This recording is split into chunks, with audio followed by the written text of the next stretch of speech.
ಹೇ ಹೇ, ನಿನ್ ಕೈಲಿರೋ ಮಣಿನ ಈ ಚಕ್ರದ ಮೇಲೆ ಇಡು. ಹಾ, ಇಡು ಇಡು ಇಡು ಅಂದಿಲ್ವಾ? ಇಡು. ಇಡು ಅನ್ನಲ್ಲ, ಇಡು.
ನನ್ ರೂಪ ನನಗ್ ಬಂದ್ಬಿಡ್ತು.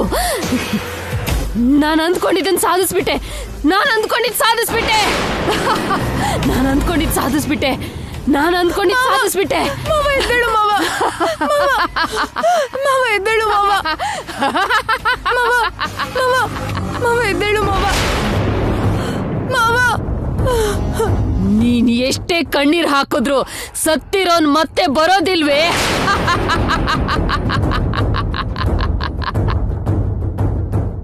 ಇನ್ ಸ್ವಲ್ಪ ಹೊತ್ತಲ್ಲಿ ಅಷ್ಟವಕ್ರ ಗ್ರಹಗಳು ಒಂದೇ ಕಕ್ಷೆಗೆ ಬರ್ತಾ ಇದ್ದಾವೆ. ಆ ಗ್ರಹಗಳೆಲ್ಲ ಒಂದಾಗೋ ವಿನೂತನ ಗಳಿಗೆಯಲ್ಲಿ ಅಮೃತ ಕಲಶ ದರ್ಶನ ಕೊಡುತ್ತೆ. ಅಮೃತನ ಕುಡಿದ್ರೆ ನಾನು ಯೌವನವತಿ ಆಗ್ಬಿಡ್ತೀನಿ.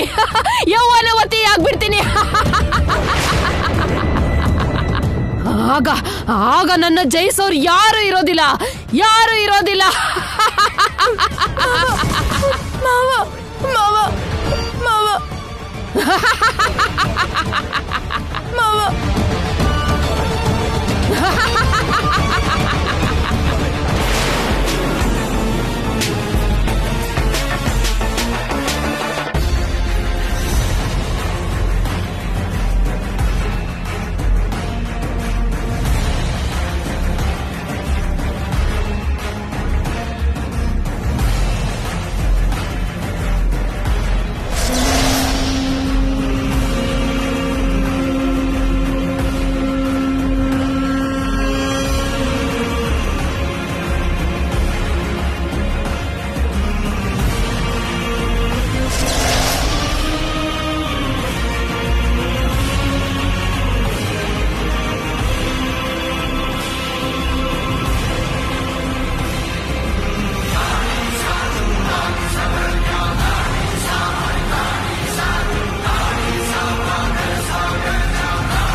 ವಿನೂತ ಗಳಿಗೆಲಿ ಅಮೃತ ಕಲಶ ದರ್ಶನ ಕೊಡುತ್ತೆ ಅಂತ ಹೇಳಿದ್ನಲ್ಲ.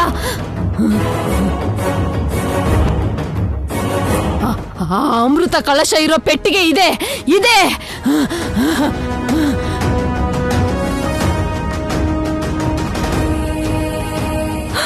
ಈ ಅಮೃತನ ಕುಡ್ಸಿದ್ರೆ ನನ್ ಮಾವನ ಬದುಕಿಸ್ಕೋಬಹುದು.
ನಾನ್ ನಿನ್ ಜೊತೆ ಬಂದಿದ್ದು ಈ ಅಮೃತದಿಂದ ನಿನ್ ಮಾವನ ಉಳಿಸ್ಕೊಳಕಲ್ವೇ, ನಾನ್ ಯೌವನವತಿಯಾಗಿ ಬದ್ಲಾಗೋಕೆ.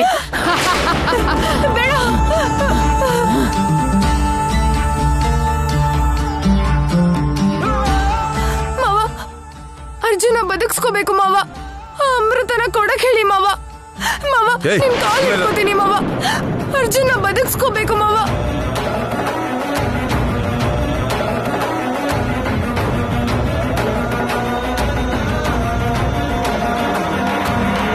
ಏಯ್, ಇವಳನ್ನ ಹಿಡ್ಕೋ. ಮಾವ, ಮಾವ, ಮಾವ, ಮಾವ ಪ್ಲೀಸ್ ಮಾವ. ಮಾವ, ಮಾವ ಪ್ಲೀಸ್ ಮಾವ.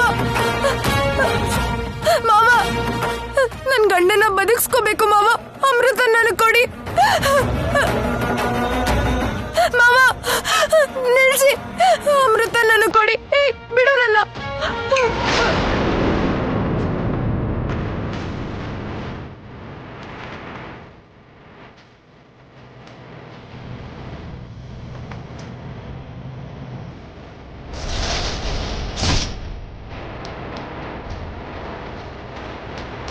ಏನೇ ಅದು ನಿನಗೆ ಬೇಕಾ?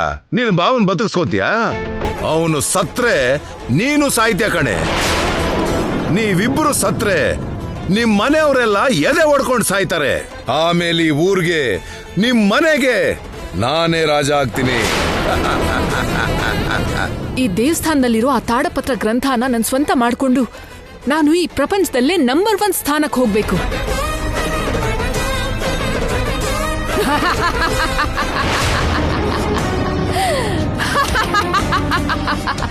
ಈಗ ನಾವು 3 ಜನ ಚಿರಂಜೀವಿಗಳಾದ್ವಿ.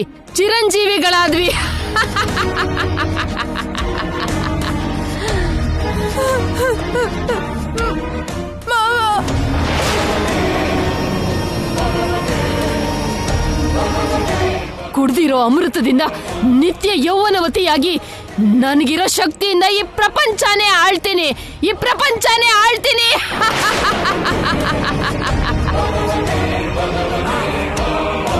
ಅಲ್ಲೋಡಿ, ನಿಮಗ್ ಬೇಕಾಗಿರೋದು ಅಲ್ಲಿದೆ.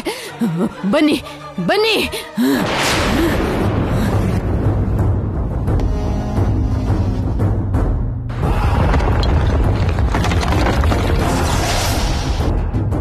ಇದ್ರಲ್ಲಿರೋ ಜ್ಞಾನನ ಒಳ್ಳೇದು ಕಲ್ದೆ ಅವ್ರ ಸ್ವಾರ್ಥಕ್ಕೆ ಉಪಯೋಗಿಸಿದ್ರೆ ಇಡೀ ಮಾನವ ಸಂಗತಿಗೆ ನಷ್ಟ ಆಗುತ್ತೆ ಕಣೋ.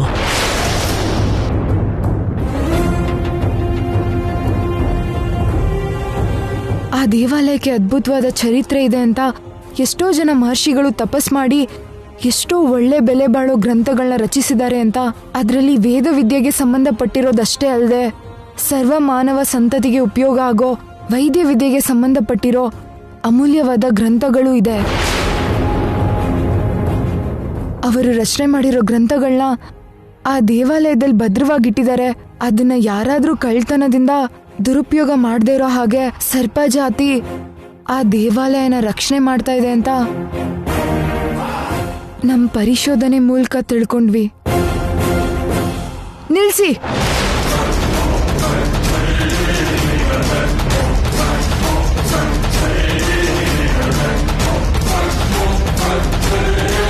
ನಿಮಗೆ ಈ ದೇವಸ್ಥಾನದಲ್ಲಿರೋ ಅಮೃತ, ತಾಳಪತ್ರ, ಸಂಪತ್ತಿನ ಬಗ್ಗೆ ಮಾತ್ರ ಗೊತ್ತು. ಆದ್ರೆ ಈ ದೇವಾಲಯಕ್ಕೆ ಸಂಬಂಧಪಟ್ಟಿರೋ ಕೆಲವು ರಹಸ್ಯಗಳು ನನಗ್ ಮಾತ್ರ ಗೊತ್ತು.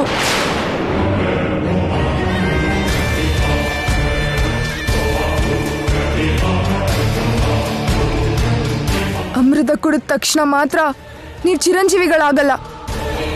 ಅಮೃತ ಕುಡ್ದೋರು ಅಲ್ಲಿ ಕಾಣಿಸ್ತಾ ಇರೋ ಶಕ್ತಿಪೀಠನ ಮುಟ್ಟಿದ್ರೇನೆ ಕುಡ್ದಿರೋ ಅಮೃತ ಶಕ್ತಿ ನಿಮಗ್ ಸಿಗೋದು.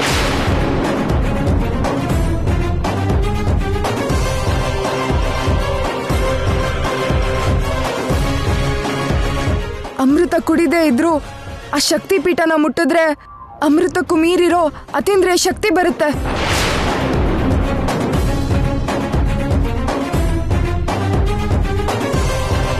ಆ ಶಕ್ತಿ ಬಂದವ್ರನ್ನ ಯಾರು ಏನು ಮಾಡಕ್ಕಾಗಲ್ಲ. ಅವಳು ಅದನ್ನ ಮುಟ್ಟಿದ್ರೆ ನಮ್ಗಿಂತ ಶಕ್ತಿವಂತಳಾಗ್ತಾಳೆ. ನಾವು ಮೊದಲು ಅದನ್ನ ಮುಟ್ಟಬೇಕು. ತಡಿ ಅವಳನ್ನ. ಏಯ್ ಆ ಕಡೆ ಹೋಗೆ.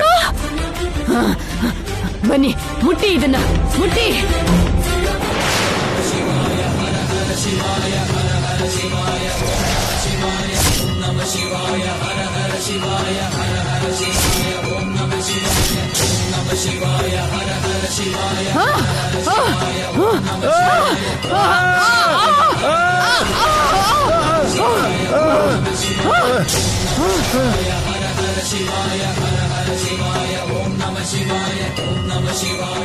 ಈ ತರ ನಡೀತೆ ಅಂತ ಗೊತ್ತಾಗಿನೇ ನಿಮಗ ಆ ವಿಷಯನ ನಾನು ಹೇಳಿದ್ದು.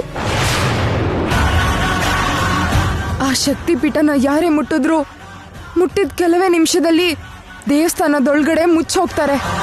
ಇಲ್ಲಿಂದ ಹೋಗಿ ನಿಮ್ ಪ್ರಾಣನ ಕಾಪಾಡ್ಕೊಳ್ಳಿ. ಹೋಗಿ. ಮಾವ ಮಾವ ಮಾವ ಮಾವ ಮಾವ ಇದ್ದೇಳು ಮಾವ.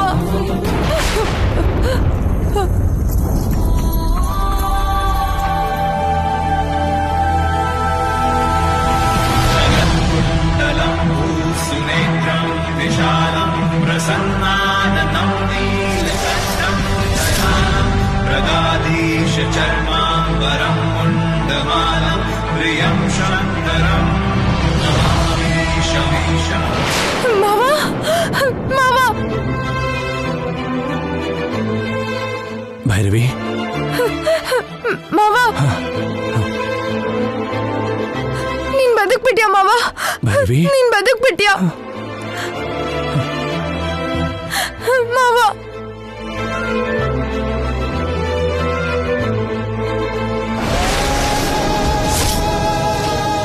ಭೈರವಿ, ನಾಗಮ್ಮನನ್ನ ಸಾಯಿಸಿದ್ಲಲ್ವಾ? ಸತ್ ಹೋಗಿದ್ ನಾನು ಹೇಗ್ ಬದುಕ್ ಬಂದೆ? ಇಲ್ಲಿರೋ ಅಮೃತ ಕಳಶದಿಂದ ಅಮೃತನ ನೀನು ಕುಡಿಸ್ದೆ ಮಾವ. ನೀನ್ ಬದುಕ್ದೆ ಮಾವ. ಹೌದಾ? ನನ್ ಮತ್ತೆ ನಿನ್ನ ಹೀಗ್ ನೋಡ್ತೀನಿ ಅಂತ ಅನ್ಕೊಂಡಿರ್ಲಿಲ್ಲ ಮಾವ. ಭೈರವಿ, ಭೈರವಿ, ನೀನ್ ನನ್ನ ಹೆಂಡತಿ ಅಷ್ಟೇ ಅಲ್ಲ ಭೈರವಿ, ನೀನ್ ನನ್ನ ಪ್ರಾಣ ದೇವತೆ. ಮಾವ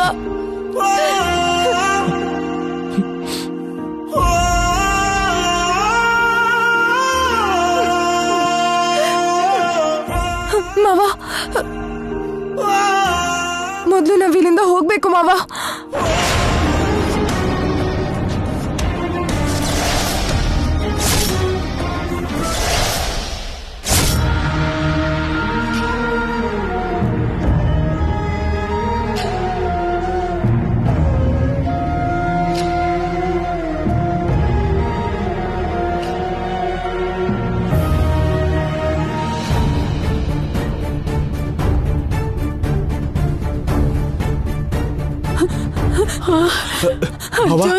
ನಿನ್ಗೇನು ಆಗಿಲ್ಲಲ್ವಾ? ಅರ್ಜುನ್, ಅಮ್ಮ, ನಿನ್ಗೇನು ಆಗಿಲ್ಲ ತಾನೇ? ನಿನ್ಗೇನು ಆಗಿಲ್ಲಲ್ವಾ? ಅರ್ಜುನ್, ಭೈರವಿ, ನಾವೆಷ್ಟು ಆತಂಕ ಪಟ್ಟಿದ್ವಿ ಗೊತ್ತಾ? ನಿನ್ಗೇನು ಆಗಿಲ್ಲ ತಾನೆ? ಚೆನ್ನಾಗಿದೆಯಲ್ವಪ್ಪ ಅರ್ಜುನ್? ನಿನ್ ಮೊಮ್ಮಗನ್ನ ಕ್ಷೇಮವಾಗಿ ಕರ್ಕೊಂಡ್ ಬಂದೆ ಅಜ್ಜಿ. ಈಗ ಮಾವನಲ್ಲಿ ಯಾವ ದುಷ್ಟ ಶಕ್ತಿನೂ ಇಲ್ಲ. ಅವರೆಲ್ಲ ಸುಟ್ಟು ಬೂದಿಯಾಗಿ ಹೋದ್ರು. ಹೌದಾ ಭೈರವಿ? ಹೌದಜ್ಜಿ, ಸತ್ ಹೋಗಿದ್ ನನ್ನನ್ನ ಭೈರವಿ ಶಿವಾಮೃತ ಕುಡಿಸಿ ಬದುಕಿಸಿದ್ಲು. ಎಷ್ಟು ಕಷ್ಟ ಬಂದ್ರು ನೀವಿಬ್ರು ಮತ್ತೆ ನಮ್ ಕಣ್ಮುಂದೆ ನಿಂತಿದ್ದೀರಲ್ಲ. ಬನ್ನಿ ಅಮ್ಮನ ಹತ್ರ ಹೋಗೋಣ. ಬನ್ನಿ ಅಮ್ಮ.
ಮಾಡಿ ತೋರಿಸಿದ್ಲು ಅತ್ತೆ. ಹೌದಮ್ಮ, ನನಗೆ ಅಮೃತ ಕುಡಿಸಿ ಸತ್ ಹೋಗಿದ್ ನನಗೆ ಪುನರ್ಜನ್ಮ ಕೊಟ್ಲಮ್ಮ ನಿನ್ ಸೊಸೆ. ಹೌದಮ್ಮ, ಅಮೃತ ಕುಡಿದ್ರು ನನ್ನ ಸ್ಪರ್ಶ ನಿಮಗೆ ತಾಕಿದಕ್ಕೆ ನಿಮ್ಮ ಕಾಯಿಲೆ ಎಲ್ಲ ವಾಸಿ ಆಯ್ತಮ್ಮ. ಇದೆಲ್ಲ ಆ ದೇವ್ರ ದಯೆ, ಭೈರವಿ ಕೃಪೆನಮ್ಮ. ಅಮ್ಮ ಭೈರವಿ,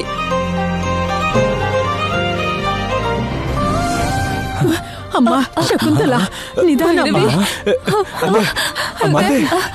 ನಿಮ್ ಕಾಲು. ಅಮ್ಮ, ಯಾವ ಜನ್ಮದಲ್ಲಿ ಮಾಡಿರೋ ಪುಣ್ಯನೋ ಏನೋ, ಬಂಗಾರದಂತ ಸೊಸೆ ಸಿಕ್ಕಿದೀಯ ನನ್ಗೆ. ನನಗೆ ಪುತ್ರ ಭಿಕ್ಷೆ ಕೊಟ್ಟಿದೀಯಮ್ಮ ಭೈರವಿ. ಅಜ್ಜಿ, ಚಿಕ್ಕಮ್ಮ ನಿಂತಿದ್ದಾರೆ ಅಂದ್ರೆ ಚಿಕ್ಕಮ್ಮನ ಕಾಲು ಕೂಡ ವಾಸಿಯಾದ ಹಾಗೇನೆ. ಹೌದಮ್ಮ, ಹೌದು. ಈ ಶುಭ ಸಂದರ್ಭದಲ್ಲಿ ನಮ್ಮೆಲ್ರೂ ಕಾಪಾಡಿರೋ ಶ್ರೀಚಕ್ರನ ತಗೊಂಡ್ ಬಂದು ಮತ್ತೆ ದೇವ್ರ ಮನೆಯಲ್ಲಿ ಪ್ರತಿಷ್ಠಾಪನೆ ಮಾಡೋಣ ಬನ್ನಿ. ಹಾಗೆ ಮಾಡೋಣ ಭೈರವಿ.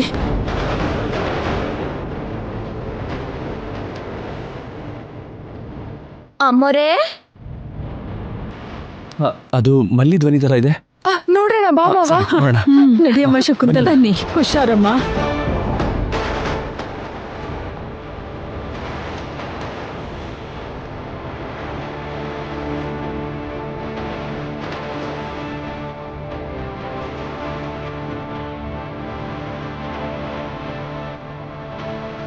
ಅರ್ಜುನ್, ಈ ಶ್ರೀಚಕ್ರನ ನಿಮ್ಮ ದೇವ್ರ ಮನೆಯಲ್ಲಿ ಪ್ರತಿಷ್ಠಾಪನೆ ಮಾಡಿದ್ರೆ ಇನ್ನು ನಿಮ್ಗೆ ಯಾವ ತರದ ಕೇಡು ಆಗಲ್ಲ, ಎಲ್ಲ ಒಳ್ಳೇದೇ ಆಗತ್ತೆ. ಅಮ್ಮರೇ ಬನ್ನಿ. ಹೋಗಮ್ಮ, ಹೋಗ ಅರ್ಜುನ್.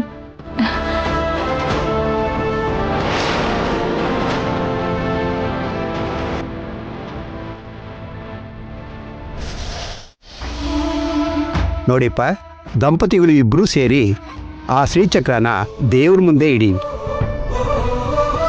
ಓಂ ಪದ್ಮಾನನೇ ಪದ್ಮದಯದಾಕ್ಷೇ ವಿಶ್ವಪ್ರಿಯೇ ವಿಷ್ಣುಮನೋನುಕೂಲೆ ತ್ವತ್ಪಾದ ಪದ್ಮಂ ಮಯಿ ಸಂವಿಧತ್ಸ್ವ ಪುತ್ರಪೌತ್ರಧನಂಧಾನ್ಯಂ ಹಸ್ತ್ಯಾಶ್ವಾದಿಗವೀರತಂ ಪ್ರಜಾನಾಂ ಭವಸಿ ಮಾತಾಯುಷ್ಮಂತಂ ಕರೋತು ಮಾಂ ಧನಮದ್ವಿರ್ಧನಂ ಆಯುರ್ಧನಂ ಸೂರ್ಯೋಧನಂ ವಸುತೋ ಭಗವಾನ್ ವನಸ್ಪತಿ ಮಾಧ್ಯೇರ್ಘಾವೋ ಭವಂತುರಃ. ಎಲ್ಲರೂ ದೇವರಿಗೆ ನಮಸ್ಕಾರ ಮಾಡ್ಕೊಳ್ಳಿ. ಓಂ ಹಿರಣ್ಯವರ್ಣಾಂ ಹರಿಣೀಂ ಸುವರ್ಣರಜತಸ್ರಜಾಂ ಚಂದ್ರಾಂ ಹಿರಣ್ಮಯೀಂ ಲಕ್ಷ್ಮೀಂ ಜಾತವೇದೋ ಮಾವಃ.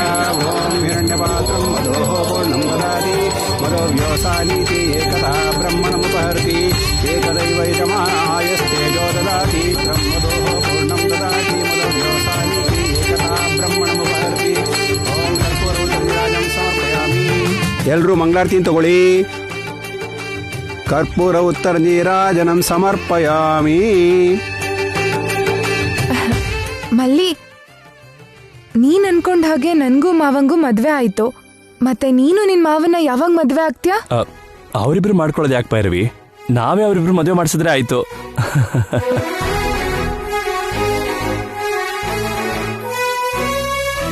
ಸರಿ, ನನ್ ಮಾವಂಗೆ ಪುನರ್ಜನ್ಮ ಸಿಕ್ಕಿರೋ ಈ ಶುಭ ಸಂದರ್ಭದಲ್ಲಿ ನಾವೆಲ್ಲರೂ ಸೇರಿ ಊಟ ಮಾಡೋಣ, ಸರಿನಾ? ಬನ್ನಿ.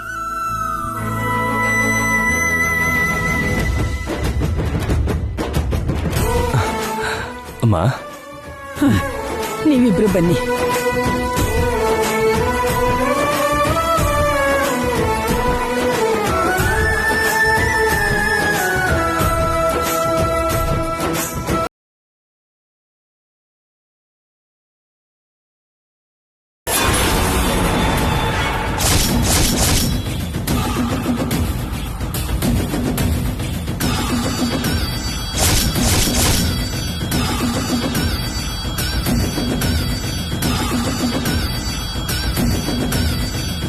ಅಂದ್ರೆ ಮಲ್ಲಿನೇ ನಾಗಿಣಿನ ಆ ಶ್ರೀಚಕ್ರನ ತಗೊಂಡ್ ಬಂದು ನಮಗ ಆಶೀರ್ವಾದ ಮಾಡೋಕೆ ಮಲ್ಲಿಯಾಗಿ ಬಂದಿದ್ದಾಳ.